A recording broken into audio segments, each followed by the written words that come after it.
It was the fall of 2014 when I moved into my first apartment in a quiet suburb of Philadelphia. The neighborhood was calm, a typical mix of families, retirees, and a few young professionals like me. I was excited about starting this new chapter of my life, a fresh start after graduating college, moving away from my hometown, and finally being on my own. The building was an old converted townhouse, divided into three separate units. Mine on the second floor, a unit below me, and the unit next door, 2A, occupied by an elderly woman named Mrs. Caldwell. From the moment I moved in, I sensed something off about 2A. Mrs. Caldwell was a tiny, frail woman in her late 70s, with a stern face that rarely smiled. She was polite but distant, never inviting or engaging in casual conversation beyond the occasional hello in passing. I tried not to think too much about it. Some people are just like that. The strange occurrences began shortly after I settled in. It started with sounds, faint, almost imperceptible noises coming from the wall that separated my living room from Mrs. Caldwell's unit. At first, I thought it was the usual creaking and settling that old houses do, but soon the sounds took on a more distinct rhythm. Late at night, around 1 or 2 a.m., I began hearing tapping, light, deliberate tapping, like someone was trying to get my attention. The first time it happened, I ignored it, chalking it up to my imagination or perhaps the neighbors moving furniture. But as the nights went on, the tapping persisted and became harder to ignore. It always happened around the same time, usually lasting for a few minutes before stopping abruptly. One night, after a particularly long day at work, I was lying in bed scrolling through my phone when the tapping started again. I sat up, staring at the wall in confusion. It was a slow, rhythmic tapping. Tap, tap, tap, pause, tap, tap, tap. It almost sounded like a code, but I couldn't make sense of it. Tentatively, I knocked back 3 times, hoping to communicate. Silence, then a whisper, a barely audible breath of a voice that sent chills down my spine. It was so faint I wasn't sure if I heard it at all, but it sounded like someone saying, "Help me." I froze, heart pounding, unable to move or speak. The next day, I asked the building manager about Mrs. Caldwell, curious if there was anything I should know. The manager was hesitant, but finally shared that Mrs. Caldwell had lived in that unit alone for over 30 years. Her husband had died a decade prior, and her only daughter had moved away. There were rumors she was a recluse, rarely leaving her apartment. That afternoon, I saw Mrs. Caldwell through the window of her unit. She was sitting in a rocking chair, staring out blankly, her thin hands folded in her lap. Something about her expression seemed sorrowful, haunted. The tapping continued nightly. One evening after it started, I decided to try something different. I wrote a note and taped it to the shared wall through a tiny gap near the baseboard I had noticed earlier, a gap that seemed like a possible way to slip messages through. The note read, "Who are you? What do you need?" The next morning, I found another note taped to my door, written in shaky handwriting. "Trapped. Please help." I was shaken, but determined to understand what was happening. I started asking around the neighborhood about Mrs. Caldwell, but no one seemed to know much beyond that she was a quiet woman who had lived there forever. Then, a neighbor, a middle-aged man named Tom, pulled me aside one day. "You don't want to mess with that place," he warned. "Mrs. Caldwell isn't what she seems." He went on to tell me a story he'd heard from his parents about the house's history. Decades ago, a terrible tragedy had occurred there, a fire that had killed Mrs. Caldwell's husband and daughter while she was away. She was the only survivor, but was deeply scarred by the event. After that, she became reclusive, some said even mentally unstable. That night, as I lay in bed, the tapping was louder than ever. Suddenly, I felt a cold breeze wash over me, and though all the windows were closed, the whisper came again, clearer this time. "Trapped between worlds, can't move on." I began to suspect Mrs. Caldwell, or something connected to her, was reaching out from a place beyond the living, stuck in a liminal space between life and death. Over the following weeks, the phenomena escalated. Objects in my apartment began moving. Small things at first, like a chair slightly shifted or a book knocked over. I sometimes caught glimpses of a shadowy figure out of the corner of my eye near the shared wall. The air around it grew icy cold. One particularly unsettling night, I was woken by a sudden loud crash in the living room. I rushed out of bed to find my coffee table overturned, shards of glass everywhere, but no sign of anyone or anything. The whispering voices grew more urgent. Help me. Set me free. I couldn't take it anymore. I decided to confront whatever presence was there. I placed a small candle near the shared wall, lit it and sat quietly, speaking out loud. I don't know who you are or why you're here, but I want to help. Please, show me what I can do. The temperature dropped again, and the candle flickered wildly. Then I felt a soft touch on my hand, like a gentle squeeze. I was trembling, but stayed calm. Suddenly the tapping started again, but this time it was different. Rapid, frantic. Then a clear, distinct pattern. 3 taps, 2 taps, 4 taps. I frantically took out my phone and wrote down the pattern. After some research, I realized it corresponded to letters in Morse code. 3 taps, S 2 taps, I 4 taps, H. I wasn't sure what SIKH meant until I tried reversing it, S. I tried another session that night. The tapping repeated HIS, then the whispers, find his name. My heart raced. I searched the property records and old newspapers for any mention of the house or past residents. I discovered the previous occupant before Mrs. Caldwell's husband was a man named Henry Ives, a name that fit the HEIS clue. Further digging revealed Henry Ives had been accused of a crime decades ago, murder. He was acquitted but disappeared mysteriously shortly after. Some locals believed he'd been killed in revenge or had fled, but no trace was ever found. I realized the spirit trapped in Mrs. Caldwell's unit wasn't hers. It was Henry Ives, lingering, desperate to be found, to have his story known. I told Mrs. Caldwell about what I learned one afternoon. For the first time, she looked at me with wide, tear-filled eyes. That man, she whispered. He was my husband's best friend. They had secrets no one ever uncovered. She told me that after her husband and daughter died in the fire, strange things began happening. She feared the spirit of Henry was somehow tied to the tragedy. I offered to help lay the spirit to rest. That night, I prepared a small ceremony in my living room, burning sage and speaking words of peace and release. As I did, the temperature shifted again, the room filled with a strange energy. The tapping slowed, then stopped. The whispers faded into silence. I never heard the tapping again. Mrs. Caldwell passed away peacefully a few months later. Her funeral was small, and the neighbors whispered about the strange calm that settled over the house afterward. I moved out the following year, but sometimes on quiet nights I swear I hear a faint tapping, reminding me that some neighbors are never truly gone. Story the end. The day I moved into the old row house on Maple Street, I felt a strange mix of excitement and unease. It was an affordable place with character, peeling paint on the windowsills, creaky wooden floors, and a small backyard overrun with weeds. The neighborhood was quiet, with neat little houses lining both sides of the street, and for the most part, friendly people. At least, that's what I thought at first. My immediate neighbor was a woman named Margaret. She was elderly, perhaps in her late 70s, with silver hair always tied back in a neat bun. I saw her twice the day I moved in, once as she watered her front porch flowers, and again that evening when she glanced up from her rocking chair and nodded a silent greeting. She didn't speak much, and I never heard laughter or chatter from her side of the house. Just the soft creaking of the porch swing in the wind. The first few nights I slept well, despite the occasional groan and creak the housemaid's settling. But on the 4th night, things changed. I woke suddenly to the sound of shuffling footsteps just outside my bedroom window. I live on the ground floor, so my window faces the front porch.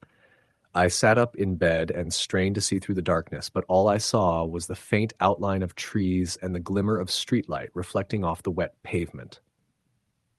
I shrugged it off as my imagination and drifted back to sleep. The next morning I found something odd on the porch, a single small white feather lying near the base of the steps. I picked it up, curious. It was clean and perfectly shaped, almost unnatural in its pristine condition. I wondered if Margaret's birds had gotten loose or if a neighbor's pet had dropped it. I tucked it into my jacket pocket and went about my day. That night, the footsteps came again, but this time louder, more deliberate. They paced back and forth beneath my window, slow and uneven like someone dragging their feet. I froze beneath the covers, heart pounding, as the noise went on for what felt like minutes. Then, silence. But as I listened closely, I heard a whisper, soft, unintelligible, like words spoken just at the edge of hearing. The next morning, the feather was gone from my pocket. I was certain I'd left it there overnight, but it had vanished. I searched the room but found no trace. That afternoon, I spoke to Margaret when I took the trash out. She was sitting on her porch again, staring at the street with that same quiet expression. "Good morning," I said, hesitating. "Do you keep birds?" She looked at me then, her eyes clear and cold. "No," she said simply. I nodded and smiled awkwardly. "I thought maybe." "Sometimes," she said, "things come to us. Sometimes they don't want to leave." I shivered despite the warm sun. Her words felt like a warning, but I didn't know why. Over the next week, the strange occurrences escalated. At night, the footsteps grew heavier, often accompanied by a faint scratching noise on the wooden porch beneath my window. Benny, my dog, refused to go near the front door and whined at the windows. Once, I woke to the sound of slow knocking, 3 sharp raps followed by a pause, then 3 more. I peeked outside but saw nothing. I tried to reach out to Margaret again, but she was always inside, curtains drawn, her house dark except for a single flickering lamp. I asked neighbors if they'd heard or seen anything unusual. Most looked away uncomfortably or changed the subject.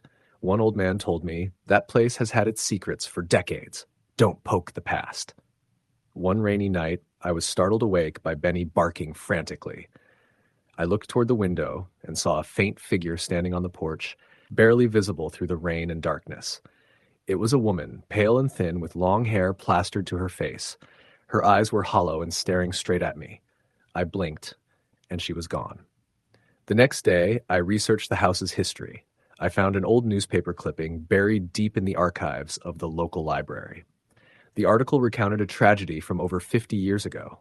Margaret's daughter, a young woman named Elizabeth, had died mysteriously on the front porch during a storm, her body never found. The case was never solved, and the house had changed owners several times since then. That night, the knocking returned, louder and more insistent. I couldn't ignore it any longer. I wrapped myself in a coat and stepped out onto the porch. The rain had stopped, leaving the air cold and damp. I called softly, "Elizabeth?" The knocking stopped. For a long moment, only silence. Then a voice, barely audible, whispered, "Help me." I felt a chill run down my spine as a cold breeze swept past me, rustling the leaves. I shivered and went back inside, locking every door and window. The following days were a haze of sleepless nights and growing fear. The footsteps circled my room, always at night. Sometimes I caught glimpses of Elizabeth's figure in the corner of my eye, fading away whenever I looked directly. One evening, I mustered the courage to speak to Margaret again. I found her sitting in the dark living room, her eyes distant. "I know about Elizabeth," I said gently. Her head turned slowly. "She's not at rest. She's trapped." "Is there anything I can do?" Margaret sighed. "She needs to be found. She needs peace." Together, we searched the property, digging in the backyard near an old oak tree that Elizabeth used to love. After hours, my shovel struck something hard. Carefully, we uncovered a small wooden box, inside which lay a faded photograph of Elizabeth, a locket, and a note. The note was barely legible, but spoke of betrayal, fear, and a secret kept hidden in silence. That night, the house was still. The tapping ceased. The footsteps vanished. Margaret smiled for the first time in weeks. "Thank you," she whispered. In the weeks that followed, the atmosphere in the house lifted. The air felt lighter, the shadows less threatening. Benny returned to sleeping peacefully by the window. The porch was quiet. Sometimes I think I catch a glimpse of Elizabeth's smile in the sunlight filtering through the trees, a gentle reminder that some spirits are waiting not to haunt, but to be heard. Story the end. The neighborhood I moved into was the kind of place where everyone knew each other's names, and strangers were rare. It was a cluster of small houses on a quiet street lined with mature maple trees, their leaves rustling softly in the wind. I had just graduated college and landed a job in the city a few miles away, so I took a chance on renting an old but affordable house here. The rent was reasonable, the location convenient, and the neighborhood peaceful. My closest neighbor was the elderly man who lived right next door, Mr. Jenkins. From the start, he was a fixture in the neighborhood, a solitary figure, quiet and a bit eccentric. The first time I met him, he was tending to a neat row of marigolds along his front porch, wearing a worn cardigan even though it was summer. His face was creased with age and something else I couldn't quite place. and unspoken sorrow. He greeted me warmly, but briefly, then retreated inside his house as if he preferred solitude. For the first several months, I barely saw him. He kept to himself, rarely coming outside except to water his plants or collect his mail. When I did see him, there was always a heaviness in his eyes that I couldn't ignore, a kind of quiet pain that tugged at me. His house was old, Victorian style, with peeling paint and a creaky wooden porch. Rumors circulated quietly among neighbors that he had lost his wife some years ago and that he lived alone with only memories. One late October evening, as the sun dipped below the horizon and shadows stretched long across the street, I was coming home from work. The wind was cold and carried the smell of burning leaves. As I walked up the driveway, I noticed the porch light of Mr. Jenkins' house was on, unusual for that time of night. Curiosity piqued, I glanced toward his front window. Inside, a faint glow illuminated the dim room. I saw him sitting in his favorite armchair, a thin blanket over his lap. But then, something odd caught my eye. Beside him, a faint, shimmering outline of a woman sat quietly. Her figure was translucent, barely visible, but unmistakably there. She was dressed in an old-fashioned white gown, the kind worn decades ago. Her hair was long and dark, cascading over her shoulders. I froze. Blinking, I looked again, but the figure had vanished. I shook my head, thinking I must be imagining things. The exhaustion from work was getting to me. Still, the image lingered in my mind as I made my way inside. That night, I couldn't sleep. Every creak of the house and rustle of the trees outside seemed amplified. I kept hearing faint footsteps on the porch, soft whispers just beyond comprehension. At one point, a cold breeze swept through my bedroom, even though all the windows were shut. The next morning, I decided to bring it up with my coworker, Sarah, who had lived in the neighborhood for years. "Have you ever noticed anything strange about Mr. Jenkins's place?" I asked casually as we drank coffee. Sarah looked at me with a mixture of surprise and something like sympathy. "You mean the old ghost story?" she said quietly. "People say his wife died in that house years ago, fell down the stairs, I think. They say he never got over it." I raised my eyebrows. "You believe that stuff?" Sarah shrugged. "I don't know. I've lived here a long time, and sometimes I hear noises from that house late at night, crying, footsteps, the radio turning on by itself, but I've never been brave enough to check." That night, I kept my windows open despite the chill, hoping to feel the presence again, to understand it better. Around midnight, I was awoken by soft humming, almost like a lullaby. I grabbed my phone and flashed the light toward the window, but the street was empty. The humming shifted into whispering. I couldn't make out the words, but the tone was desperate, pleading. Suddenly, I saw a figure standing in the street lamp's glow, faint and flickering like a candle's flame. The woman from the night before, her translucent face sorrowful and eyes filled with tears. She looked toward my house, then vanished. The next day, I found myself drawn to Mr. Jenkins's front porch. I knocked softly, unsure if I should intrude. He opened the door slowly, his eyes tired but kind. "Can I help you?" he asked, voice raspy. I just wanted to say hello. I noticed your light was on last night." He nodded slowly.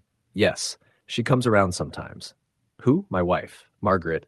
She's been gone a long time, but I think she's still here. Sometimes I hear her voice, see her. It's hard to live without her."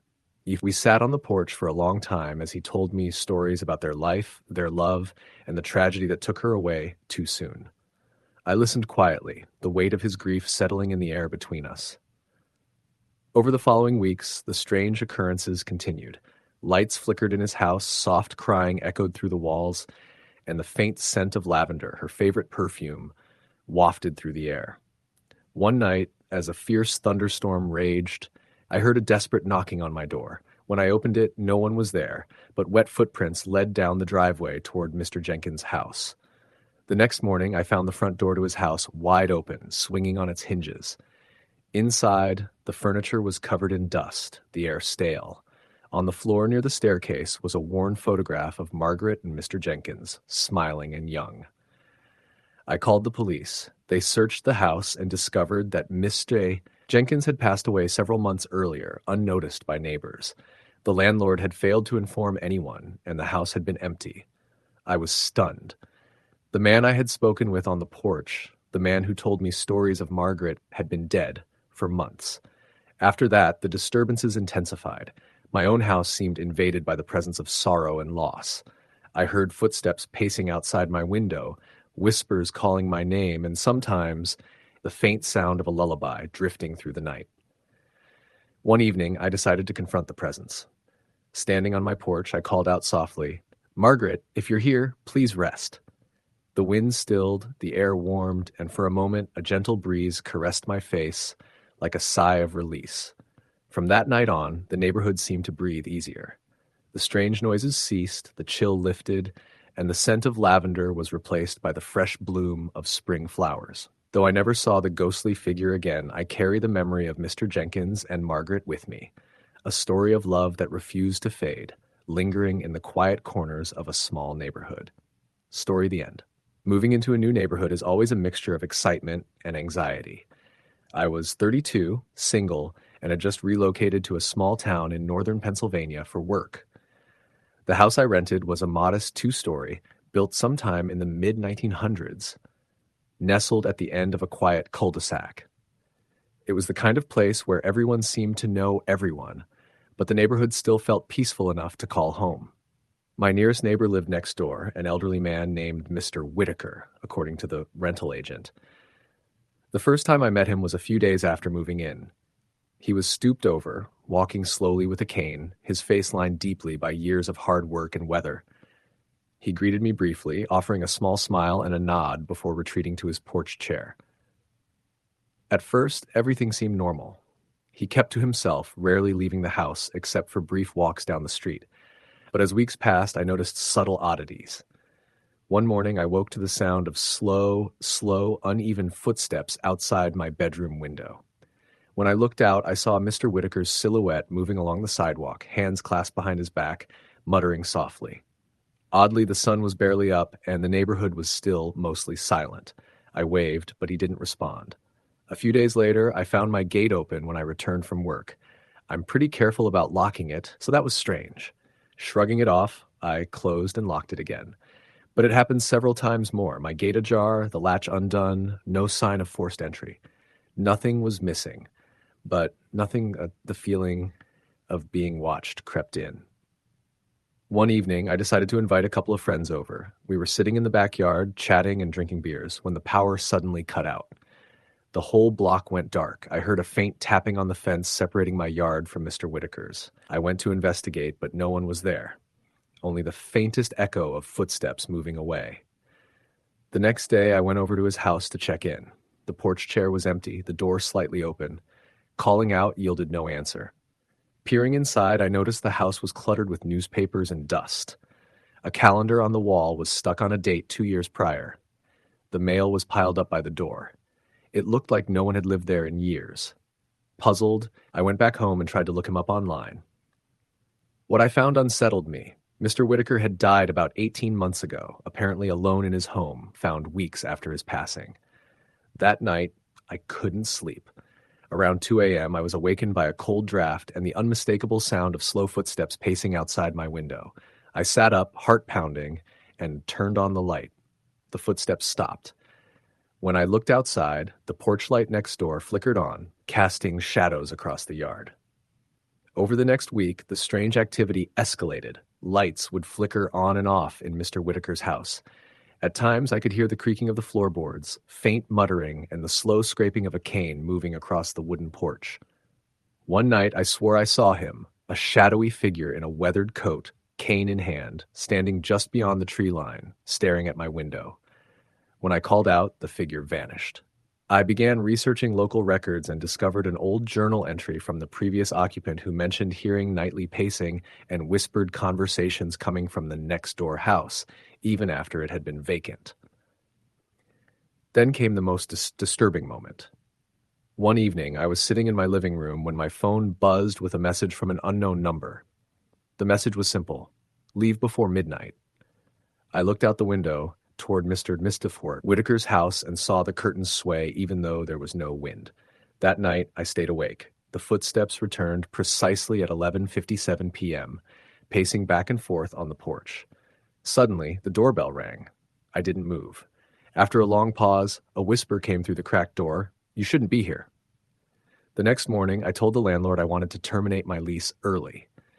Packing up, I felt the heavy weight of unseen eyes watching every move. When I drove away, I glanced back once. In the window of the empty house, the faint outline of a man with a cane stood silently watching. I never went back. Sometimes late at night, I still hear the slow footsteps echoing in my mind. Story the end. The day I moved into my new apartment, I felt like I was finally starting fresh. I had left behind a messy relationship, a dead-end job, and a neighborhood I never felt safe in. The building I rented was an old brick structure, 4 units total, in a quiet residential area on the edge of town. It wasn't fancy, but the rent was affordable, and for the first time in years, I could afford to live on my own. The unit was 2B, the second floor, middle apartment. I didn't meet my neighbors on move-in day, but the landlord, a gruff older man named Joe, gave me a quick rundown of the building and the tenants. Downstairs there's the Wilsons, an older couple, he said. Quiet folks, keep to themselves. Next door to you, 2A, is an older lady named Mrs. Callahan. She's been here for years. Pretty private, but nice if you catch her in the hallway. Joe handed me the keys with a curt nod. That's about it. Any problems, call me. The first few weeks were uneventful. I settled in, arranged my things, and started a new job at a small bookstore downtown. I only caught glimpses of Mrs. Callahan in passing, a frail woman in her 70s, with thin silver hair pulled back tightly, always wearing a cardigan even in the summer. She smiled politely, but rarely spoke beyond a nod or hello. The Wilsons were even more reclusive. I only saw Mr. Wilson shoveling snow one evening, but he never looked up. At first, I thought the quiet was a relief. After all, I was looking for peace. But soon the silence felt oppressive. One night, about 2 weeks after moving in, I was lying in bed when I heard it. A soft scratching noise coming from the shared wall between 2A and 2B. It was faint, almost like nails dragging across wood. I sat up, listening carefully. The sound stopped. Thinking it was nothing, I shrugged it off and went back to sleep. But the scratching returned almost every night after that, always around the same time, just before 3 a.m. I mentioned it once to Joe when he came to fix a leaky faucet in my bathroom. Old building, he said dismissively. Walls settle, pipes creak, nothing to worry about. But the noises became harder to ignore. Sometimes the scratching was accompanied by soft murmurs, almost like whispering, though I couldn't make out any words. Other times, I heard footsteps pacing on the other side of the wall, slow, deliberate steps, as if someone was restless. One evening, I decided to knock on Mrs. Callahan's door. Maybe I could introduce myself, see if she was all right. I waited a few minutes after knocking, then softly called, "Mrs. Callahan, it's your neighbor from 2B. No answer. The door was locked tight. Curious, I peeked through the peephole. The hallway was empty and dimly lit by a flickering bulb. When I asked Joe about her, he seemed reluctant. "She's been living here a long time," he said slowly. "A bit of a recluse lately. Keeps to herself mostly." I tried again the next day, leaving a note slipped under her door. Still no response. One night, the scratching was louder than usual. I sat at my kitchen table, heart pounding, as the noise echoed through the wall. Suddenly, there was a knock on my own door. I jumped up and opened it quickly, but no one was there. The hallway was empty. From then on, the knocking came every night at exactly 2:59 a.m. 3 slow, deliberate knocks on my door. I started timing it with my phone. I told a few friends, but they laughed it off as my imagination. Then the nightmares started. I dreamed of an old woman standing in my bedroom doorway, her face obscured by shadows, reaching out with bony fingers. I'd wake up drenched in sweat, heart racing. The knocking outside my door sometimes continued, even after I turned on the light. One night, desperate to understand what was happening, I knocked on Mrs. Callahan's door again, louder this time. Suddenly, I heard a faint sobbing from behind the door. I pressed my ear against it, and the sobbing grew louder, desperate. I knocked again. "Please," the voice whispered through the door, "help me." I staggered back, heart hammering. The next day, I went to the local library to research the building's history. I discovered that Mrs. Callahan's name was actually Mary Callahan, and she had died exactly 3 months before I moved in, of a stroke in her apartment. I showed Joe the obituary. He looked uncomfortable but admitted, "We never told anyone. It's been tough finding new tenants for that unit." I felt a chill. That night, the knocking started as usual, but when I opened the door, No one was there. I checked 2A's door. Locked. Then, faintly, I heard footsteps pacing just beyond the wall. I couldn't ignore it anymore. I contacted a local paranormal investigator, a man named Peter, who agreed to come by and check things out. He arrived in the evening, bringing an array of equipment: EMF meters, infrared cameras, audio recorders. We sat in my living room, waiting.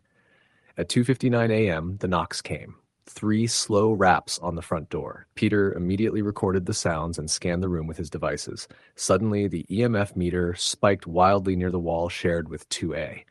Peter looked serious. "Something's definitely here," he said. We decided to do an EVP session, recording to see if we could capture any voices. After several minutes, we played back the tape. A faint voice whispered, "Don't forget me." I swallowed hard. Peter advised me to try to communicate, to see if the spirit wanted anything. That night, I left a note slipped under 2A's door. "I know you're here, Mary. You're not alone." The knocking stopped after that. For weeks, the apartment was silent. Then, one evening, I heard a soft tapping at my window. I looked outside but saw nothing. Suddenly, the window slammed shut on its own. I shivered and closed the curtains. A few days later, Joe called me. "We're finally renovating 2A next week," he said. "New tenant moving in soon." Before the work started, I decided to visit the apartment one last time. I asked Joe for the key. He hesitated but handed it over. Inside, the apartment was dusty and cold. The walls were marked with scratches near the bedroom. On the wall, someone had scrawled in faded pencil, "Thank you." I felt a strange calm wash over me. As I left, I thought I heard a soft sigh, not of sadness but relief. After the renovation, new tenants moved in. I never heard the knocking again. Sometimes, when I lie awake late at night, I still wonder about Mary, whether she found peace or if she's still there, watching silently. Story the end. The first time I noticed something was off about my neighbor, I didn't think much of it. It was a quiet street in a small town, not much traffic, families mostly, people who kept to themselves. I had just moved into the house next to his after getting a job nearby. The man, Mr. Jensen, was an older guy, probably in his 70s, living alone. His house was the last one on the block, a little worn down with peeling paint and an overgrown lawn. No one seemed to visit him, and he rarely left his porch. I waved a few times when I saw him outside, but he never waved back. I thought maybe he was just a grumpy old man or had hearing problems. Sometimes I'd see him just sitting in his chair, staring straight ahead, expressionless as if lost in thought. There was a strange stillness about him, like he was a statue rather than a living person. The neighborhood kids whispered stories about him, saying he was strange, maybe even dangerous, but nobody really knew. I tried to keep a friendly distance. About a week after I moved in, the first strange thing happened. I was coming home late from work around midnight when I saw a light on in his living room. I hadn't seen him move in days. The light flickered like a candle or a lantern, though I knew he had electricity. Then the light went out abruptly, leaving the house in total darkness. I felt a chill run down my spine, but shrugged it off. The next morning, I asked Mrs. Cooper, who lived across the street and had been there forever, about Mr. Jensen. Her face grew pale, and she told me quietly that he had passed away almost a year ago, suddenly, in his sleep. The house had remained empty since then, but sometimes people said his light came on late at night, like someone was home. I didn't believe in ghosts. I'm a practical man. But still, that night, I felt uneasy walking past his house. A few days later, I was sitting on my porch reading when I heard a knock on my back door. I wasn't expecting anyone. When I opened it, no one was there, only the cold wind rustling the leaves. But then I heard it again, softer this time. I looked around but didn't see anything. I closed the door and locked it. That night, around 2 a.m., I woke up to the sound of footsteps outside my bedroom window. Slow, deliberate steps. I grabbed my phone to check the time. The footsteps stopped as suddenly as they had started. I looked out the window but saw nothing, just the shadows of trees swaying in the moonlight. The next morning, I went over to his yard. Curious. The front door was locked tight, but the back door, oddly, was slightly ajar. I pushed it open and stepped inside. The house was cold, musty, and smelled like it hadn't been lived in for a long time. Dust covered every surface, and the floor creaked under my feet. I called out, "Mr. Jensen, are you here?" No answer. I wandered through the rooms. Nothing seemed disturbed, but then I noticed something odd on the kitchen table. A single cup of tea, half full and still steaming. I stepped back, heart pounding. I didn't hear the door close behind me. I spun around. No one there. That night, I barely slept. Around midnight, I heard soft humming, an old lullaby coming from the direction of Mr. Jensen's house. It sent a shiver down my spine. The next week, I started noticing more things. At times, the front porch light would flicker on by itself. Shadows moved past windows when no one was inside. On one occasion, I found muddy footprints on my porch, small, child-sized, but no one was around. I spoke to Mrs. Cooper again, telling her what was happening. She sighed. They say the Jensen house is cursed. His daughter disappeared decades ago, right around the time he started to change. People say she died in the woods behind the house, but no one ever found her body. I thought about moving. The feeling of being watched was overwhelming. One evening, I decided to set up a camera pointing at his house, hoping to catch whatever was going on. When I checked the footage the next morning, I saw it. A figure standing at the window, staring directly at the camera. It was faint, almost translucent, but unmistakably human, small, like a little girl. I showed the footage to the local police, but they told me there was nothing to investigate. The house was private property, and I was advised to stay away. The following night, I was jolted awake by screaming, piercing, desperate cries that seemed to come from the woods behind the house. I grabbed my coat and flashlight and ran outside, heart pounding. The woods were dark, silent except for the rustling leaves. Suddenly, I saw a small figure dart between the trees. I called out, "Hey, are you okay?" No response. I followed the figure deeper into the woods and stumbled over a patch of disturbed earth. Something told me to dig. I used my hands and uncovered a small rusted locket. Inside was a picture of a smiling little girl, the same one from the video. The screaming stopped. The next day, I contacted a local historian who told me the story of the Jensen daughter, Emily, who went missing 50 years ago. The police searched the woods for weeks but never found her. Her father was never the same afterward. I contacted the town's priest, who came to the house and held a blessing ceremony. After that, the strange happenings slowed and eventually stopped. But sometimes, when the wind is just right, I still hear a faint lullaby and see a shadow at the edge of the woods. I moved away 6 months later, unable to shake the feeling that some part of Emily's spirit was still waiting, lost between worlds, looking for peace. Story the end. The first time I met my neighbor, I didn't think much of him. He was an older man who lived alone in the house next to mine, a quiet figure who rarely left his yard except to check the mail or tend to his garden. I just moved into the neighborhood after a stressful divorce and was looking forward to some peace. The house was modest, but it was mine, and I was determined to make it a fresh start. Mr. Harlan, as I later learned his name was, had a presence about him that was both unsettling and oddly magnetic.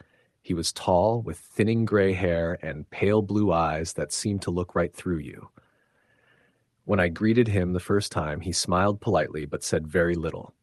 His voice was low and gravelly, and I never heard him laugh or speak to anyone else in the neighborhood.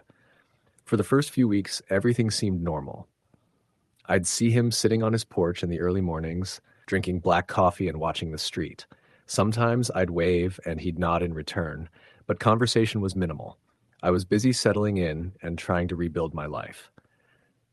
Then the odd things began. It started with small noises. Footsteps on his porch late at night when the house was dark, the occasional light flickering in his windows even though it was supposed to be empty. One evening, I heard what sounded like faint singing, soft and melodic, drifting over from his yard as I watered my plants. But when I looked, the porch was empty and the house stood silent. Curious but cautious, I asked around. None of the neighbors seemed to have met him or spoken to him in years. They described him as a recluse who mostly kept to himself. A few mentioned that he had lost his wife many years ago, and that sometimes they thought he talked to himself. I started to feel a little uneasy, but I convinced myself that everyone has quirks. One cold autumn night, I was awoken by the sound of knocking on my front door. Looking out the window, I saw no one there. A few minutes later, the knocking returned, this time coming from the side window near the kitchen. When I opened the door cautiously, there was still no one there, only the cold night air and the soft rustling of leaves. The next morning, I found muddy footprints leading from my porch toward Mr. Harlan's yard. I didn't think much of it until I noticed something else, a small, weathered photograph tucked beneath my welcome mat. It was a black and white picture of a family, a man, a woman, and a little girl standing in front of a house that looked remarkably like Mr. Harlan's. I decided to bring the photo to him. When I knocked on his door, it opened slowly, and there he stood, pale and thin, eyes piercing as ever. I showed him the picture, and for a moment, his expression softened. "That was my family," he said quietly, "before the fire." I asked him what he meant. His voice dropped to a whisper. "Many years ago, my house burned down. My wife and daughter didn't make it out. I was away at the time." He motioned me inside, though the house was dim and smelled of old wood and dust.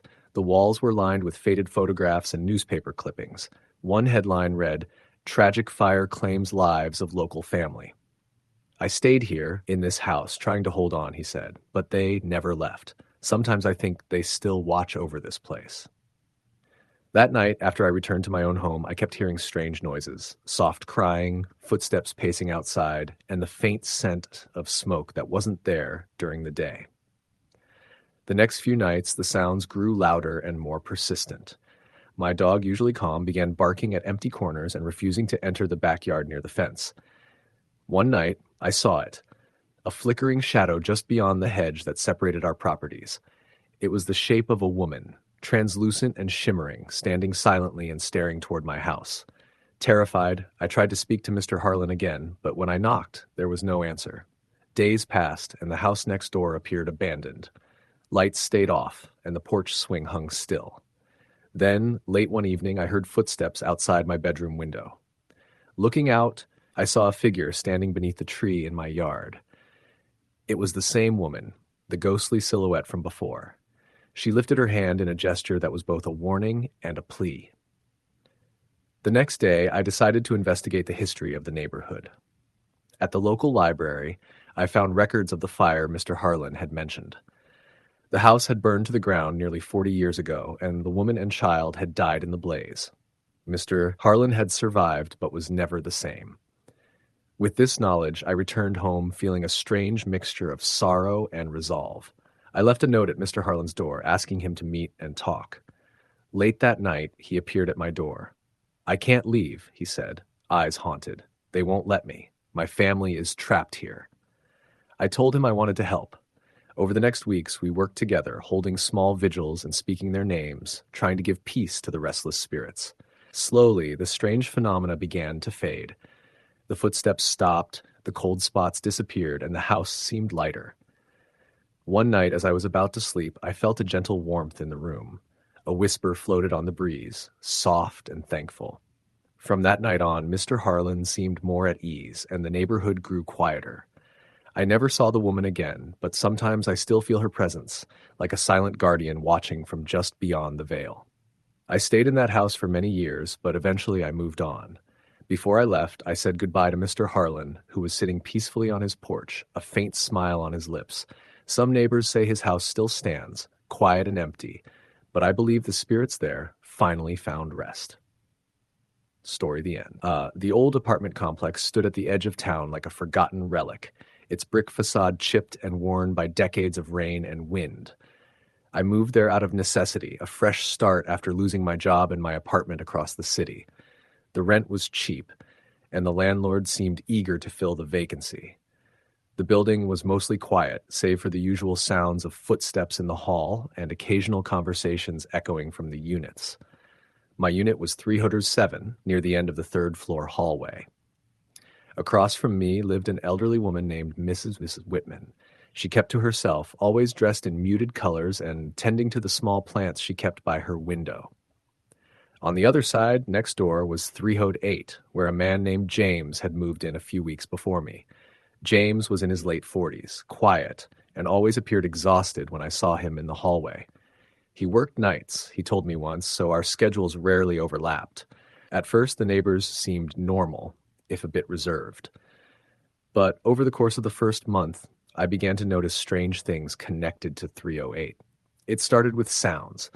Sometimes late at night, I would hear faint noises coming from James's apartment, low whispers, soft footsteps pacing back and forth, and sometimes a sudden thud like something heavy falling to the floor. I thought maybe he was moving furniture or having trouble sleeping, nothing unusual for city living. One night, after working late, I came home around midnight and heard a faint humming from 308. Curious, I leaned against the door, but there was no response when I knocked. The hallway was empty. As I walked away, I caught sight of James's door, slightly ajar, which struck me as odd since he was normally careful to lock up. I called out, "James? You okay?" No answer. Feeling uneasy, I stepped closer and pushed the door open gently. The apartment was dark and empty. The hum had stopped. I flicked the light switch, but nothing happened. It was as if no one had been home for a while. I closed the door and went back to my unit, shrugging it off as an accident, or maybe James had left the door unlocked. Over the next few days, the strange noises from 308 grew more pronounced. Whispers, murmurs that seemed too low to be human. I could swear I heard footsteps pacing incessantly, sometimes scratching or tapping noises on the walls. One night I awoke to the unmistakable sound of sobbing. Concerned, I decided to check in with Mrs. Whitman. I found her watering her plants by her window. I asked if she had noticed anything unusual. She paused, setting down her watering can. "James has been troubled," she said quietly. "I hear him at night, sometimes talking to someone who isn't there." "Do you think he's okay?" I asked. She sighed deeply. "I fear not. He's been like this ever since his wife passed last year. Some say he talks to her ghost." I nodded slowly, sympathy growing. That night, the crying continued, louder and more desperate. I lay awake, heart pounding, wondering if I should call someone. Then came the knocking. Soft at first, then more insistent. It sounded like it was coming from inside my apartment. I froze. The knocking stopped abruptly, replaced by a silence so heavy I could hear my own breathing. The next morning, I tried calling James's number. It was disconnected. I went to the landlord's office to ask about him. The receptionist looked puzzled. "James? He moved out last week. Said he had to be somewhere else for work." But the door to 308 was still locked tight. I asked if anyone had keys. "The landlord keeps the keys," she said. That night I heard the knocking again, this time at my door. I didn't answer. It came every night after that, always at the same time. Desperate for answers, I knocked on Mrs. Whitman's door. She answered, pale and shaking. "He never left," she whispered. "His body was found here, in that apartment, days after he was reported missing. They said it was suicide." The knocking grew louder. She grabbed my arm, eyes wide with terror. "He's still here." Waiting. The next morning I moved out. Later I heard the building was demolished. But sometimes when the wind is right, neighbors say you can still hear the knocking coming from where 308 used to be. Story the end. The summer I turned 28, I moved into a small rental house on Elm Street, a quiet residential neighborhood in a mid-sized town somewhere in the Midwest. It wasn't much, just an old two-bedroom cottage sandwiched between two other houses. I'd just gotten a job at the local library and was excited for a fresh start after a tough breakup and a year of bouncing between temporary apartments. The neighborhood seemed peaceful enough. Mature trees lined the sidewalks, kids played in the yards during the day, and there was a certain comfort in the low hum of suburban life. I knew little about my neighbors, only exchanging pleasantries with a few as I unloaded boxes on moving day. The woman next door, Mrs. Callahan, was in her 60s with curly gray hair and a warm smile. Across the street lived a young family with two boys who loved to ride their bikes noisily until dusk. My neighbor to the left, however, was someone I didn't meet at all. The house was older and in worse shape than mine, with peeling paint and a sagging porch. For the first few weeks, it looked empty. Occasionally, I'd see a shadow or a flicker of movement behind the curtains at odd hours, but I never saw anyone come or go. I figured it must be an elderly occupant or someone who kept to themselves. One of the first nights I spent in the house, I was startled awake around 2 a.m. by the sound of footsteps outside my bedroom window. The steps were slow and deliberate, almost dragging. I strained my ears but couldn't hear any voices or other sounds. I looked outside but saw nothing but the swaying branches of a large maple tree. The following evening I heard the footsteps again, but this time they circled the house, passing beneath my windows and then disappearing toward the backyard. Curiosity and a touch of unease got the better of me. I slipped on my slippers, grabbed a flashlight, and stepped outside. The air was cool and thick with summer humidity. The neighborhood was silent except for the distant bark of a dog. I swept my flashlight along the side of the house, but there was no one there. The tall grass in the overgrown garden by my neighbor's house rustled gently but revealed no sign of movement. My pulse slowed, and I told myself I'd probably imagined the footsteps, or that they were caused by a raccoon or stray cat. Over the next few days, the strange noises persisted. Sometimes I'd hear whispers just outside the window, or the faint sound of a child's laughter drifting through the air. I began locking all the doors and windows before bed, though I never heard anything approaching the house during the day. One afternoon, I was checking the mail when I noticed Mrs. Callahan gardening across the street. I waved and decided to ask her about the abandoned-looking house. "Oh, that one," she said, wiping sweat from her brow. "Poor place, hasn't been lived in for years, not since the accident." "Accident?" I asked. She nodded, a shadow crossing her face. "Years ago, a family lived there, a mother, father, and their little girl. One day, there was a fire. The mother didn't make it out.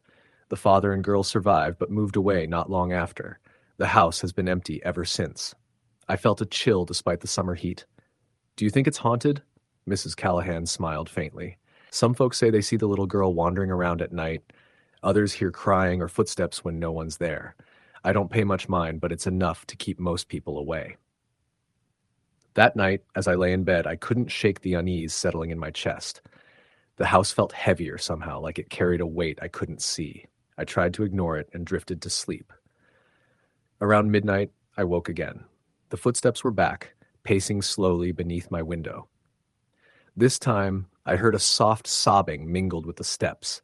I pulled back the curtain, heart pounding. In the pale moonlight just beyond the fence stood a little girl. She was dressed in a white nightgown, her long hair hanging loose and wet as if she had been crying. Her face was pale and blurred, like a photograph out of focus. She looked toward me, but her eyes were empty, hollow pits. I froze, unable to look away. After a moment, she vanished, leaving the air thick and cold.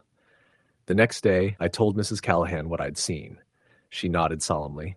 "That's Emily," she said. "She never left the house after the fire." Determined to learn more, I started asking around town. Old newspapers confirmed the fire and the family's tragic story. Emily's mother died trying to save her, and the family moved away soon after, leaving the house to decay. Over the following weeks, the hauntings intensified. The footsteps would circle the house nightly, always accompanied by faint whispers or soft cries. Objects in my house shifted, books fallen from shelves, chairs slightly moved. On several occasions, I woke to find small handprints pressed against my bedroom window, damp and cold. One night, as I sat reading in the living room, the lights flickered and went out. In the darkness, I felt a presence beside me. A whisper barely audible, "Help me." I stood, clutching my phone's flashlight, and scanned the room. The beam caught a figure, a translucent girl standing near the staircase. Her eyes, dark and sorrowful, met mine. "Emily?" I whispered. She nodded, then reached out her hand. I hesitated, but as my fingers brushed hers, a surge of cold rushed through me, and images flooded my mind. Flames, smoke, a desperate mother and a frightened child trapped inside the burning house. I stumbled back, gasping for breath. The next morning, I contacted a local paranormal investigator. He came armed with equipment and a calm demeanor. Over several nights, he documented strange electromagnetic readings, unexplained noises, and cold spots concentrated around the side of my house adjacent to the abandoned property. He told me that Emily's spirit was likely tethered to the house, unable to move on due to trauma and unfinished business. Together, we arranged a small ceremony on my property line, near the fence dividing the two houses. With candles and prayers, we honored Emily's memory and asked for peace. After that night, the footsteps stopped, the whispers ceased, the cold handprints vanished. Though I never saw Emily again, the feeling of presence lingered, a gentle, watchful comfort rather than a haunting fear. I stayed in that house for several more years. Sometimes, when the wind rustled through the trees just right, I felt a soft warmth against my cheek, like a child's loving touch. Emily finally found rest. Story the end. The neighborhood I moved into was what you'd call ordinary at first glance. A quiet street lined with modest homes, a handful of families who had lived there for years, kids playing on the sidewalks after school, and neighbors who exchanged polite hellos but never lingered too long. I bought a small house at the end of the block, a single story with a porch swing and a flower garden that looked like it hadn't been tended in a while. My closest neighbor lived directly next door, about 20 feet away, in a house that mirrored mine, but felt somehow older, more worn down. His name was Richard, at least according to the mail I sometimes saw slipped under his door. He was a middle-aged man who kept to himself mostly. I saw him only a handful of times, usually standing on his porch smoking late at night, or shuffling around his yard in the early morning. The neighborhood kids whispered that he was a little strange. He didn't seem to have visitors, never really joined in community events, and once a neighbor said he'd heard muffled yelling coming from Richard's house late one evening. But no one really paid it much mind. People had their own lives. When I moved in, Richard didn't say much. I waved a few times, but he only nodded, never returned the gesture. That was fine by me. I preferred solitude, at least in the beginning.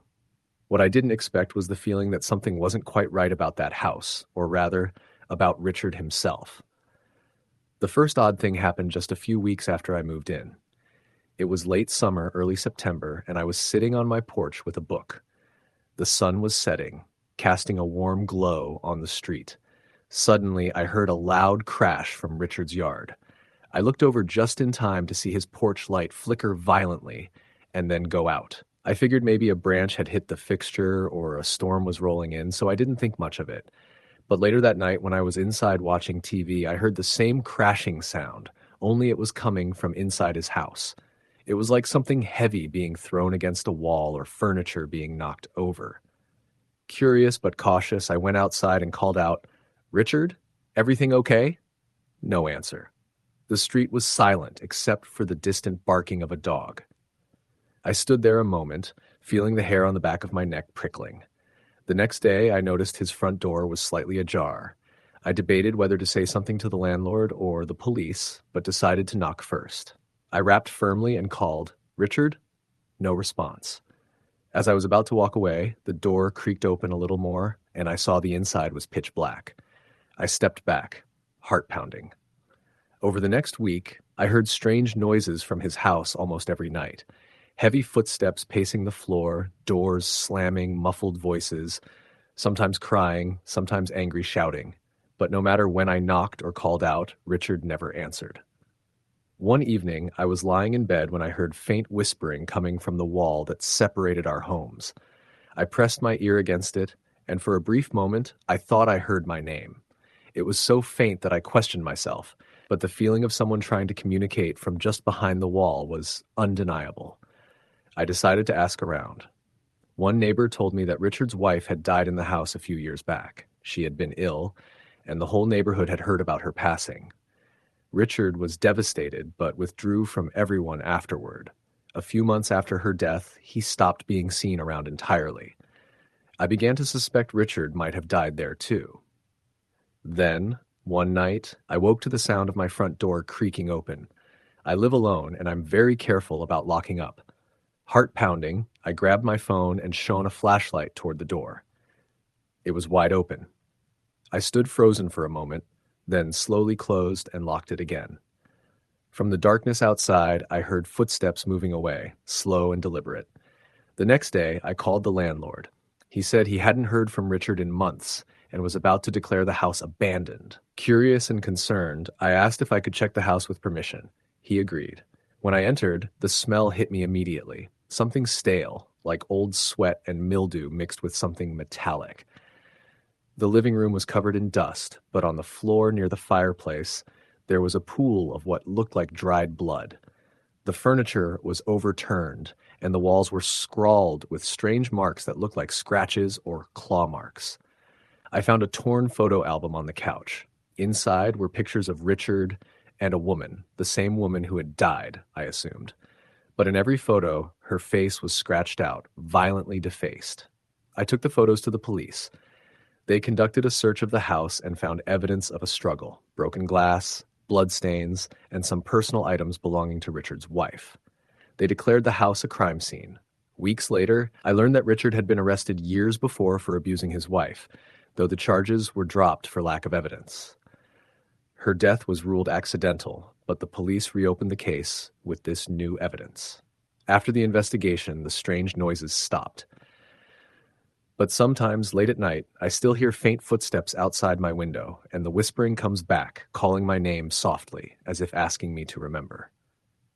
Story, the end. The small suburban neighborhood where I lived had always seemed peaceful, the kind of place where everyone knew each other's names and nothing out of the ordinary ever happened. I moved into my first apartment in this neighborhood in early 2013. It was a modest two-story duplex on the corner of Elm Street and Maple, with a narrow shared driveway that separated my unit from the one next door. The neighbors were mostly quiet people, an elderly couple on the far end of the street, a young family with 2 kids across the road, and the occupant of the unit beside mine, a man named Greg. Greg was somewhat of an enigma. When I first met him, he was polite but reserved, keeping to himself and rarely coming out during the day. Rumors circulated among the neighbors that he'd recently moved back after some time away. Some said he was a professor who worked at the local university. Others whispered he was a recluse, and a few joked that he never actually slept in the unit beside mine. I didn't pay much attention. People have their reasons for keeping to themselves. From the beginning, though, there was something about Greg's place that unsettled me. The curtains were always drawn, even during bright afternoons, and the mailbox beside his door was perpetually empty. Sometimes, late at night, I would hear faint sounds, muttering, the shuffle of footsteps, a door closing slowly. But whenever I looked out, the driveway and yard were empty. One of the first strange moments happened around 2 weeks after I moved in. I was sitting on my couch, reading, when I heard a tapping sound coming from the wall that separated our units. It was light but distinct, 3 quick taps, followed by a pause, then 3 more. The rhythm felt deliberate, as if someone was trying to communicate. I got up and knocked back on the wall 3 times. Silence. After that night, the tapping started happening regularly, always around 11:30 p.m. I began keeping track, noting the times on my phone. It was always the same pattern. 3 taps, pause, 3 taps. Then nothing else. One night, curious and a bit unnerved, I left my apartment just before midnight and stood outside Greg's door. The hallway was empty and cold.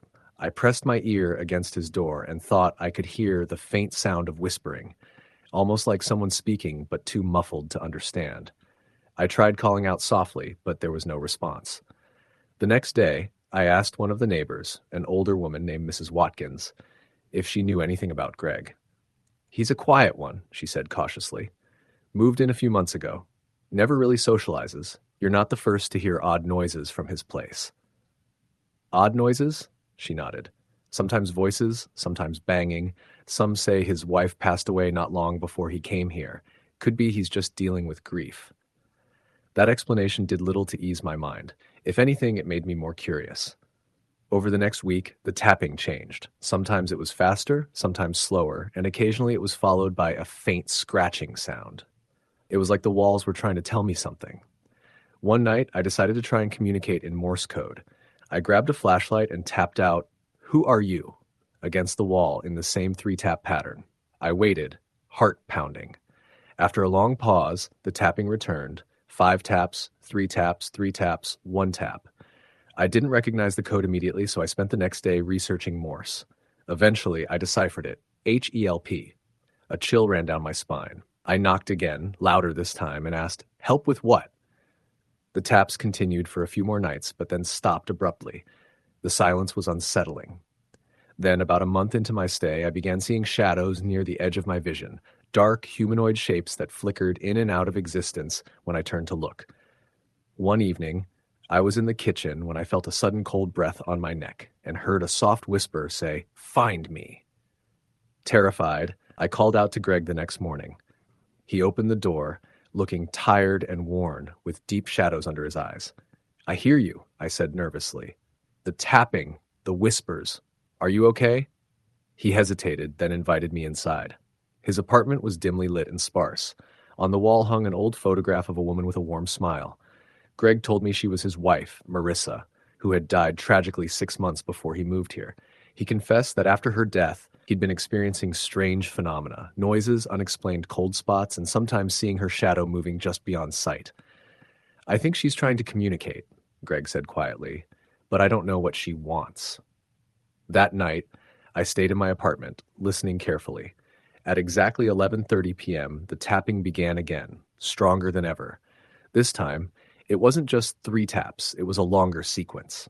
I grabbed my phone, recorded it, and later decoded the pattern. It spelled attic. I knew Greg's unit had a small attic space, rarely used and almost forgotten. The next day, Greg and I went up to the attic. It was dusty and filled with old boxes, but there was something odd.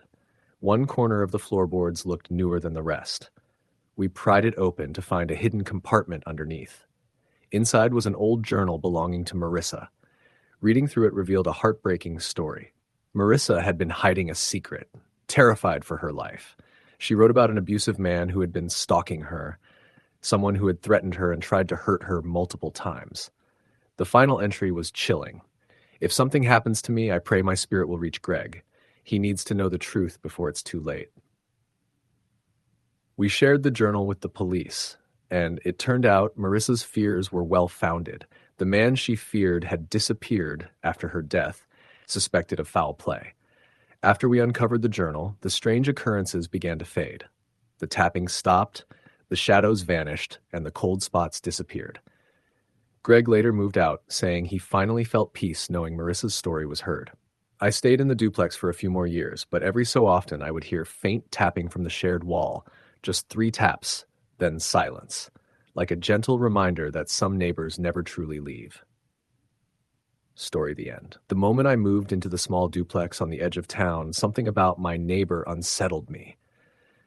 The neighborhood itself was quiet, with neatly kept yards and a handful of families who seemed to keep to themselves. My half of the duplex was modest but comfortable enough for me, and I had expected the same from the other unit.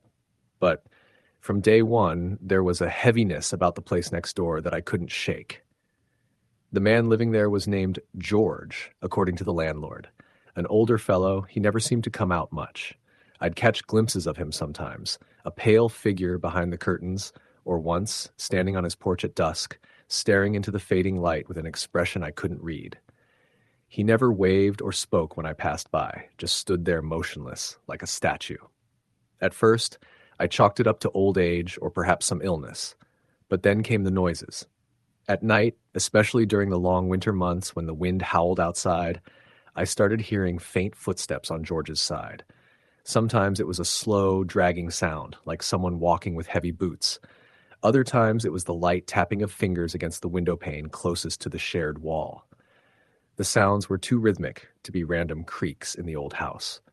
One night, I was jolted awake by a sharp knock on my bedroom window. My heart pounded as I scrambled out of bed to check. Outside, there was nothing but the moonlit yard and bare trees. The window was locked, and no footprints were visible in the snow. I tried to rationalize it, maybe a branch tapping against the glass, but the timing was too precise and the knock too deliberate. The next morning, I decided to introduce myself to George. I knocked on his door, but no answer. I knocked again and called his name, but still nothing. The door was slightly ajar, and I hesitated before pushing it open. Inside, the apartment was dark and cold, untouched by any recent presence. Dust coated the furniture, and the faint smell of decay lingered in the air. I left quickly, feeling an icy chill at the back of my neck. The landlord later told me George had died about a year before, and the apartment had been empty since. That explained the silence, but it did little to ease the growing dread I felt. As days passed, the noises worsened. I'd hear muffled whispers just beyond the walls, the soft scraping of fingernails along wood, and once the unmistakable sound of a man coughing deeply. I tried playing music to drown out the sounds, but it didn't help.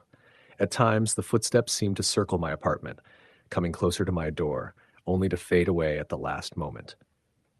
One cold evening, I was sitting alone in my living room when I saw a shadow move across the window opposite my front door. I looked up to see a man standing just outside, his face obscured in darkness. I opened the door to confront him, but no one was there. The street was deserted, and the chill of the night air bit at my skin. Yet, in the snow, there were fresh footprints leading up to the porch, and then abruptly stopping at the edge. Terrified, I began documenting these occurrences and tried to speak to other neighbors. They all avoided the subject or looked away uncomfortably. One elderly woman whispered that the place had always been haunted by George's sorrow and that his spirit never left. One night, I awoke to the sound of soft crying echoing through the walls. It was heartbreaking, lonely, and desperate. I pressed my ear against the shared wall and heard the words, "Help me." My fingers trembled, and I realized that George's spirit was trapped, reaching out in pain. Determined to help, I sought the aid of a local medium, who agreed to come to my apartment. She brought candles and ancient relics, and as she conducted the seance, the room grew icy cold. She told me that George's death had been tragic and unresolved, that he was caught between worlds because of unfinished business. After the ritual, the noises ceased. The air felt lighter, and for the first time in months, I slept peacefully. But sometimes when I walk past the duplex at dusk, I still feel his presence, a lingering shadow waiting, story the end. The first time I noticed something odd about my neighbor, it was late one evening, shortly after I'd moved into the small apartment complex on Cedar Lane. I had just finished unpacking the last of my boxes and was settling in with a cup of tea when I heard the faintest sound, something like slow, deliberate footsteps, pacing just outside my bedroom window. My apartment was on the second floor, facing the narrow alleyway that separated my building from the one next door. Curious and a little unnerved, I looked out, but there was no one there. The alley was empty and shadowed with just the flickering glow of a distant street lamp, casting elongated shapes on the cracked pavement. I shrugged and told myself it must have been a stray cat or the old building creaking in the night. I had been renting there for a couple of weeks, living alone and trying to get used to the quiet after years in the city. The apartment itself was modest but clean, and the neighborhood was the kind that felt safe enough during the day, but carried an undercurrent of stories whispered by locals, stories of people who once lived there and never really left. Across from my unit lived an older man named Mr. Harlan, as the landlord told me. I only ever saw him briefly, a thin, pale man who wore a threadbare coat, always standing on his porch with his gaze fixed on nothing in particular. He never smiled, never waved, never spoke. The other tenants said he was reclusive and hadn't had visitors in years. One evening, I decided to try and introduce myself. I knocked on his door around dusk, but there was no answer. The door was slightly ajar. I called out, but got no response. The place was dark inside, the air heavy with dust and something else I couldn't place, a stale, cold smell like forgotten things. That night, the footsteps returned, louder and closer.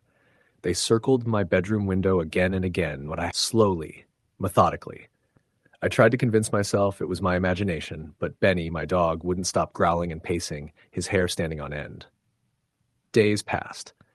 I noticed faint tapping on my bedroom wall at irregular intervals, soft raps that sounded deliberate but contained no rhythm. I started to dread nighttime. One particularly cold night, I woke to the sound of whispering voices coming from the shared wall between my apartment and Mr. Harlan's. The voices were indistinct, but I could catch fragments of desperate pleas, a woman's voice crying, "Please, don't leave me." I pressed my ear to the wall, chilled to the bone. The next morning, I told the landlord what I'd heard. She looked uncomfortable and said Mr. Harlan had died about 6 months ago. His daughter had moved out and hadn't been back since. The apartment next door had been empty ever since. That explained the door being open, the darkness, and the lack of any response when I knocked. I spent the next few nights on edge, the noises becoming more frequent. One evening, I was sure I saw a pale figure standing just beyond the alley's edge, shrouded in mist, looking directly at my window. When I blinked, it vanished. I started researching the history of the place.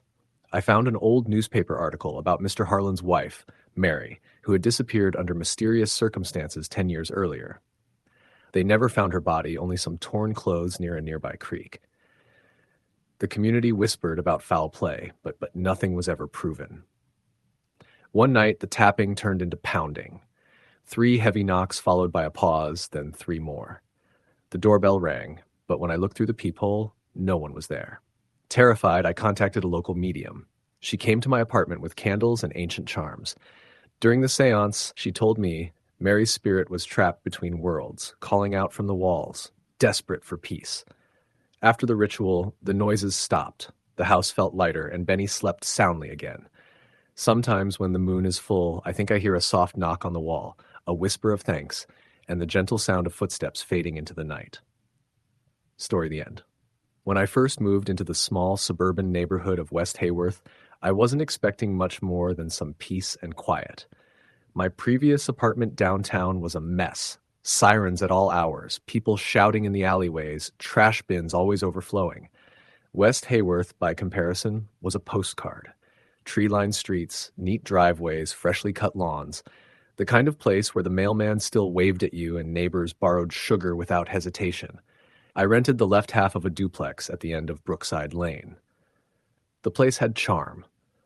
Wooden floors that creaked in the right way, a small front porch with chipped white paint, and the scent of old lilac that seemed baked into the walls. My neighbor, an elderly woman named Mrs. Doran, lived in the right half. I was told by the landlord that she'd been living there for decades. I met her the first day I moved in. She had snow-white hair tied in a loose bun and wore a navy blue cardigan that seemed too heavy for the weather. She watched me from her porch for a long time, not saying anything. When I finally walked over to introduce myself, she only smiled politely, didn't offer her hand, and said in a soft voice, "It's best to keep quiet after sundown. That's all." I thought she might have meant she was sensitive to noise or had trouble sleeping. I reassured her that I was a quiet tenant, and she simply nodded before going back inside. The first few weeks were uneventful. I got used to the silence of the place, the way it got pitch black at night because there were no streetlights on our end. A thick layer of woods bordered the back of the house, and at night the cicadas hummed endlessly. Sometimes I thought I heard a different sound under it, like soft rustling or whispering, but I chalked it up to wildlife. The walls between my place and Mrs. Doran's were thin, but I rarely heard her. Occasionally, I'd catch muffled sounds, an old song playing, perhaps a record, a thump like someone dropping a book. Never voices. She never had visitors. Things began to change during the second month. It started one night when I heard scratching from the shared wall between our living rooms. It was faint, like a fingernail dragging lightly on wood. I muted my TV and leaned in. It continued for a few seconds and then stopped. I thought maybe she had a cat, although I hadn't seen one. I didn't think much of it until the next night when it happened again, but this time louder, more deliberate. Not scratching exactly, but tapping, like fingernails or knuckles rapping against the wall in a slow, methodical rhythm. I knocked back once, curious. The sound stopped immediately. The following day, I saw her again. She was sitting on her porch with her hands folded neatly in her lap, eyes locked straight ahead. I waved. She didn't return it, just sat there staring into the woods across the street. I walked over and asked, "Do you have a pet or something? I heard something tapping on the wall last night." Her eyes moved slowly to meet mine. "Don't answer it," she said. I paused. "Don't answer what?" Her gaze shifted back to the trees. "It's not for you." I chuckled nervously, unsure if she was joking or perhaps experiencing some mental decline. "Okay, well, if it gets worse, let me know." She didn't respond. That night, the tapping returned. Louder, rhythmic. 5 taps, pause. 5 taps, pause. I listened for almost 10 minutes before standing and walking over to the wall. I pressed my ear against it and the tapping stopped. I knocked again, this time faster, impatiently. For a moment there was silence, and then something struck the wall back, hard. I jumped and took a step back. It didn't sound like someone knocking. It was like something slammed into the wall with a closed fist. I turned on all the lights in the house and checked my doors. I didn't sleep that night. Over the next few days, I tried to act like everything was normal. I worked from home, kept my headphones on, ignored the strange occurrences. But every night, without fail, the tapping would return. Always after dark, and always from the same spot. I knocked on her door one morning, determined to talk to her about it, but she didn't answer. I could hear movement inside, but she never came to the door. That night, I stayed up late, determined to catch whatever it was. I even moved a chair near the wall and waited. At exactly 1:34 a.m., the tapping began. This time it was joined by something else, a voice, barely audible, a whisper that came through the wall. I pressed my ear to it, heart pounding. It said my name, Liam. I froze. It said it again, slower. Liam. I stood and shouted, "Who the hell is that?" Silence. I banged on the wall with both fists. "Mrs. Doran, is this you?" No response. The next morning, I saw her out front again. I walked right up to her, more angry than scared. "Listen, I don't know what's going on, but this needs to stop. I heard something whispering my name through the wall last night." She looked at me calmly and said, "Then it knows you're listening." I stared at her, exasperated. "Are you doing this? Is this some kind of game?" She slowly stood up. "You knocked. You answered it. That's how it begins." That was the last time she spoke to me. That night, I locked all the doors, put my phone on record mode, and left it on the coffee table. I slept on the couch facing the wall. I awoke sometime after 3 a.m. to the sound of creaking. I sat up and looked around. Nothing in the room was moving, but the creaking continued, like someone walking above me. There was no second floor. Then the tapping started, but it wasn't coming from the wall anymore. It was coming from inside the living room closet. 3 taps. Slow, deliberate. Then silence. I stood, paralyzed for what felt like an eternity. I couldn't make myself move. My legs felt like iron rods. Then something began scratching at the inside of the closet door. Not loud, but with pressure, like fingernails on wood. The scratching turned to knocking. 4 soft knocks. Then my name again from behind the door. "Liam!" I ran out of the house barefoot and called the police from my driveway. When they arrived, I explained that someone had broken in, was hiding in my closet. They searched the house top to bottom. No sign of forced entry. No footprints, no broken windows, nothing. Inside the closet was empty, but the interior wood was scratched to hell. The next day, Mrs. Doran's side of the duplex went quiet. I knocked on her door. No answer. I called the landlord. He said he hadn't spoken to her in years, just mailed her notices and assumed she was paying because the rent checks always came. 2 days later, I saw paramedics at her house. They wheeled her out in a stretcher covered in a black tarp. The coroner said she'd been dead for at least a week. That didn't make sense. I'd seen her just days before, spoken to her. I moved out a week later, breaking my lease. I didn't care. I didn't even want my deposit back. A month passed before I got a call from a local detective who had been reviewing the case. He asked me some questions about my time there. I told him everything. He was quiet on the other end. Then he said something that chilled my blood.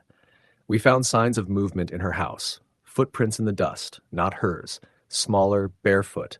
Same pattern over and over, like someone pacing from the living room wall to the closet on your side." I asked if they found anything else. He hesitated. "We found something drawn inside the closet wall, like an old carving. A symbol." "What kind of symbol?" He didn't answer. I haven't heard anything since. I live in a small apartment now with neighbors on all sides. The noise comforts me. But sometimes late at night I still hear it. Just 5 taps. Then silence. Story the end. The first time I noticed something was wrong with my neighbor, I didn't think much of it. We just moved into a small 2-story building on the outskirts of town. The kind of place where everyone keeps to themselves and the streetlights flicker on at dusk like they've been struggling to stay alive for years. I rented the upstairs unit, 2B, and the apartment beside mine, 2A, was occupied by an older gentleman named Mr. Collins, or so I was told by the landlord. I never actually met Mr. Collins, not in the way you expect to meet a neighbor. I'd catch glimpses of him through the frosted glass of his window sometimes, a tall silhouette moving slowly inside the dimly lit room. Occasionally, I heard the creak of his front door opening, footsteps on the stairs, or the soft thud of mail sliding through his mailbox slot, but I never saw him in the hallway or anywhere outside. At first, I chalked it up to him being a private person. After all, not everyone wants to be friendly with new tenants. But things began to feel off soon after we settled in. It started with the sounds, just subtle things at first. Footsteps pacing in the hallway late at night as if someone was restless, but the sound would stop abruptly whenever I looked through the peephole. One night, around 3 a.m., I heard the unmistakable sound of knocking at my door. 3 sharp knocks spaced evenly apart. I opened it quickly, expecting to find Mr. Collins asking for something, or maybe one of the other tenants playing a prank. But the hallway was empty. No one there. I looked down at the door to 2A, hoping to see a shadow or a flicker of light. Nothing. The next day, I mentioned it casually to the landlord, a man named Frank. He rubbed his chin thoughtfully. Collins? Yeah, he's been in that apartment for a long time. Quiet guy, Frank said slowly. Keeps to himself mostly. Have you seen him recently? I asked. Frank shrugged. Not really. I get the rent checks, but I don't see him around much. I felt a small chill but didn't think too much about it. Over the next week, the knocking continued, always 3 knocks at exactly 3 a.m. Sometimes it was followed by slow footsteps pacing the hallway outside my door. One night, I even heard a low whisper, almost like someone muttering a name or a plea, but I could never make out the words. I tried to speak to the other tenants, but no one seemed to know much about Mr. Collins. Mrs. Parker downstairs mentioned that she hadn't seen him in months, but she said it politely, avoiding eye contact. Then one evening, as I was returning from work, I noticed something strange. The door to 2A was wide open.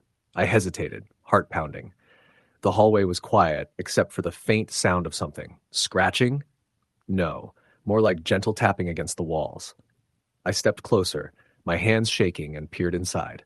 The apartment was dark and smelled musty, like it had been closed off for weeks. There was no furniture, no signs of life. The windows were dirty and dust covered every surface. I looked around and noticed deep scratches on the wooden floorboards near the door, as if someone or something had tried to claw its way out. I shut the door quickly and locked it behind me. I called Frank immediately. He came over, looking uneasy when I told him what I'd seen. Collins died 6 months ago, he said quietly. What? But the rent is still being paid.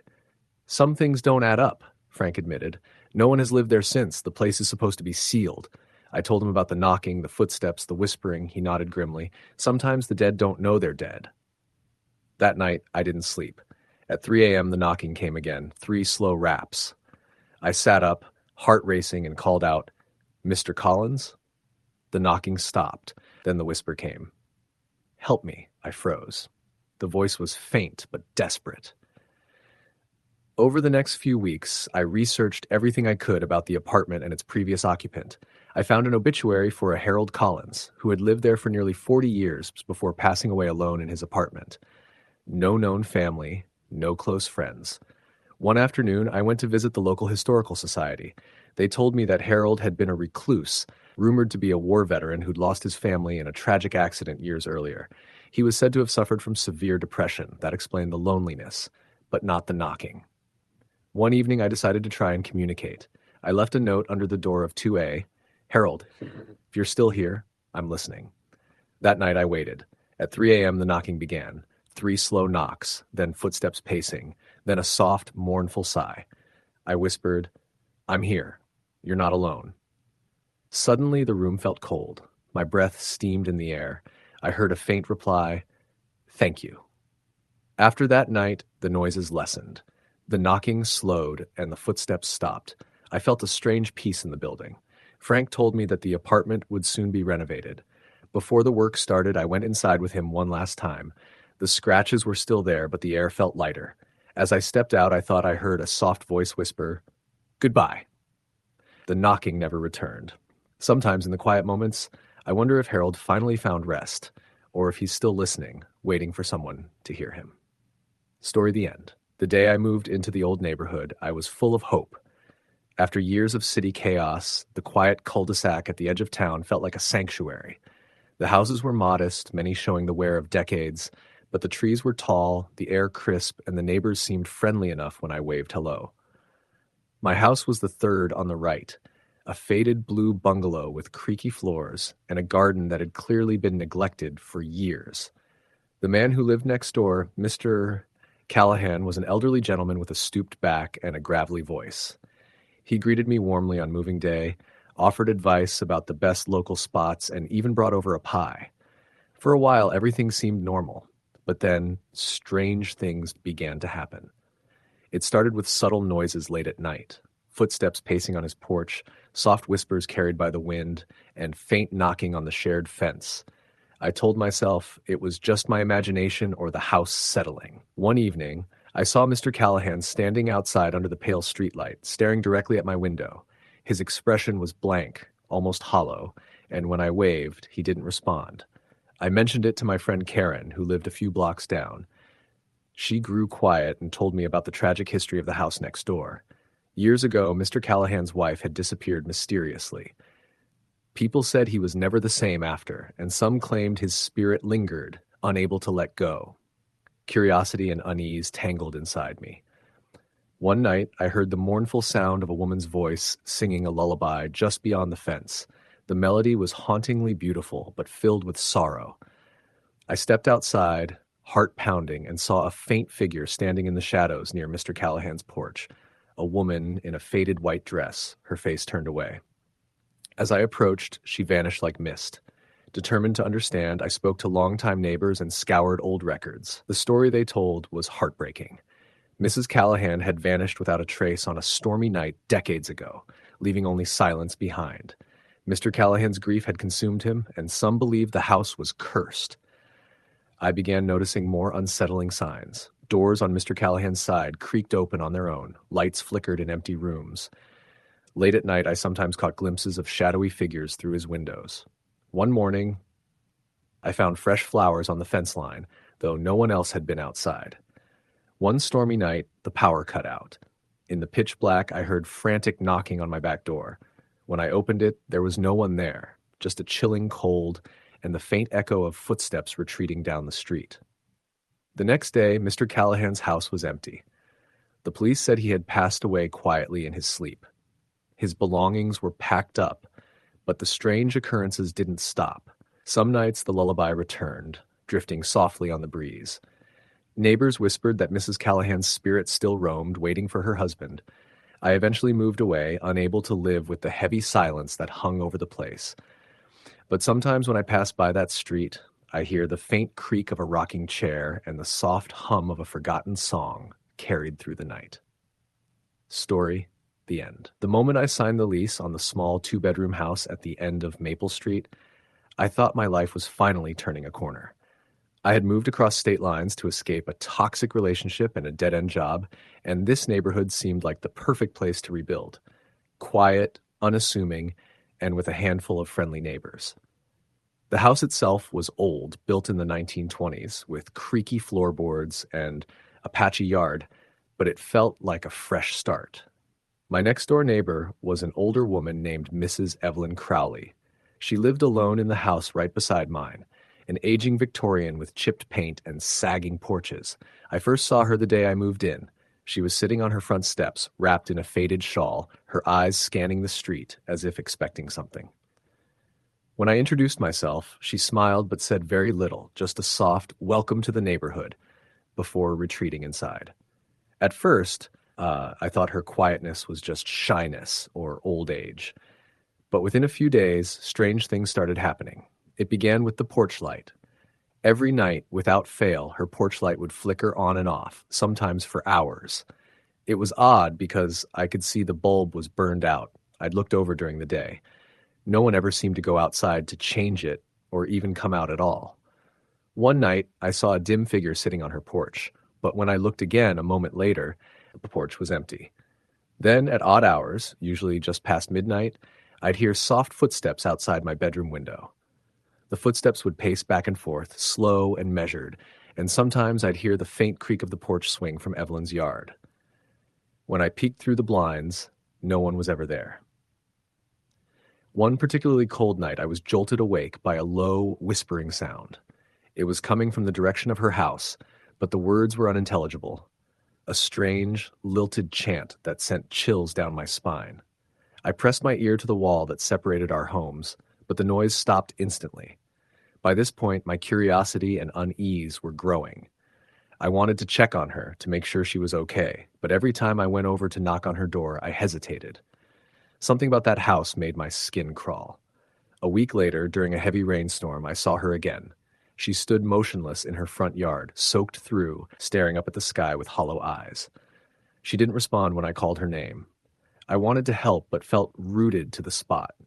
She turned suddenly, and I swore I saw tears running down her pale cheeks. That night, I dreamt of the house in flames, flames engulfing Evelyn's home, the walls crumbling and collapsing in on themselves. I could hear her screams, desperate and frantic. I woke up drenched in sweat, my heart pounding. The next day, I went to the town's library to look up the history of the house. Old newspaper archives told a grim tale. In 1973, Evelyn's husband had died in a fire that consumed half their home. The fire was blamed on faulty wiring, but rumors in the town suggested foul play, a family dispute gone horribly wrong. Evelyn survived, but was said to have never fully recovered from the trauma. That evening, I heard knocking at my door. When I opened it, no one was there, but on the doorstep lay an old, charred photograph, a family portrait showing a man, a woman, and 2 children standing in front of the house. The edges of the photo were blackened and brittle. I recognized the woman as Evelyn, though younger, and the man I assumed was her husband.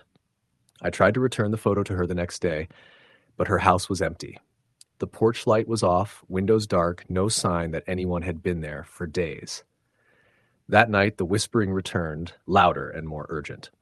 I sat in my living room, clutching a flashlight as cold drafts swirled around me and the faint smell of smoke filled the air.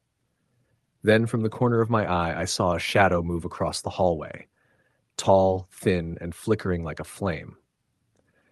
I called out, but the shadow vanished. The following morning, I noticed scorch marks on the siding of my house, blackened as if from an old fire. But I had no idea where they came from, and I'd never seen them before. Days turned into weeks, and I tried to ignore the phenomena, but it only escalated. Objects moved on their own, lights flickered uncontrollably, and I often woke to find the front door wide open, despite locking it before bed. One afternoon, I decided to confront the mystery. I found Evelyn's house had been put up for sale, but no one had been living there for years. A realtor said she had moved to a nursing home after the fire, but there was no record of her passing. That night, the whispers formed words. "Help us." I sat frozen in the dark, heart thundering. A cold hand brushed my shoulder, and the air grew heavy with sorrow. The next day, I spoke to the local pastor, who told me that sometimes spirits linger when there's unresolved pain or injustice. He suggested holding a prayer vigil for Evelyn and her family. I agreed. That evening, I lit candles and stood in my yard, reciting prayers, calling out to the spirits to find peace. The night was still, the air thick with anticipation. As the vigil ended, a sudden gust of wind swept through the street, extinguishing the candles but not the feeling of calm that settled over the neighborhood. In the weeks after, the disturbances stopped. The porch light stayed dark but steady. No footsteps, no whispers. The shadows were gone. I never saw Evelyn again, but sometimes when the wind blows just right, I feel her presence, a quiet reminder of a family's pain and the fragile barrier between the living and the dead.